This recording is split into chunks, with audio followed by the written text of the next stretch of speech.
Today, TED Talks is being brought to you by Cota Painting. Cota Painting serving the Bemidji and Walker area. Call Vern at 701-330-1261.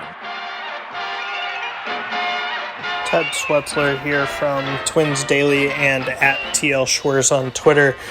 It was a rough end to the Twins season, dropping a series to Detroit and needing a final game against the White Sox to win the season series.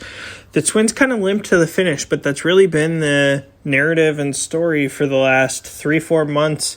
After a very strong May, the Twins needed to bounce back and try to handle things through injury, and they just couldn't hold on.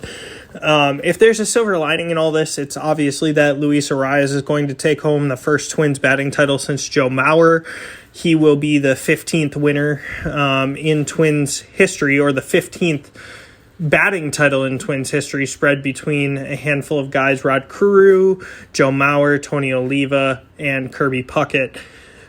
He keeps Aaron Judge from winning a Triple Crown, which is always fun. The Twins can't beat the Yankees in the postseason, but they certainly hand them a loss here in the regular season, even with Aaron Judge hitting his #not record, 62 home runs in the American League, which does surpass Roger Maris, but still falls well shy of where Barry Bonds set the single-season home run record. You know, for the Twins this season, it was an ugly way to get to where they were projected. They didn't finish 500, which was roughly what the expectation was, but they finished within a realm of possibility where they were supposed to be. The hope for 2023 would be a better bill of health and a step forward from some of these key prospects and key young rookies. Carlos Correa probably is not going to be back for the Twins next season. They will offer him a lot of money, and someone will offer him a boatload of money.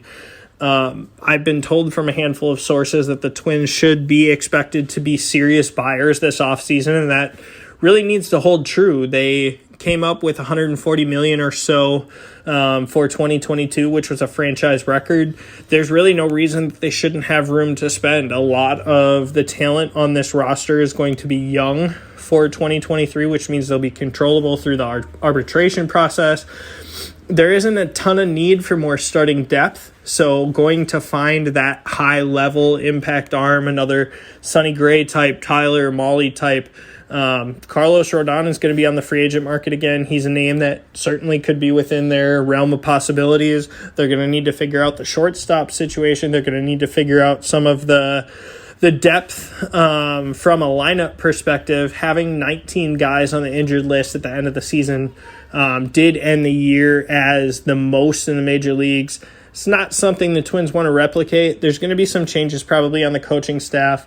Obviously, the front office will be back. Rocco Baldelli will be back. There's plenty to work with here, but they really need to make a strong step forward in 2023. This front office viewed a lot of the moves that they made both this offseason and at the deadline with a window for the future. That window probably closes in the next 2 to 3 years, so it's time to put up or shut up. And with a Guardian team that is trending upwards with their prospect promotions, and a White Sox team that is probably going to be in flux. They're going to lose some veterans. They obviously are turning over the managerial search with Tony La Russa retiring. There's opportunity in this division. The Tigers and the Royals have not stepped up like they were expected to, and they're going to go through some growing pains too with their prospects. So Minnesota is going to be in position to contend again next season, and it's going to be on them to decide how strong of a contender they're going to be.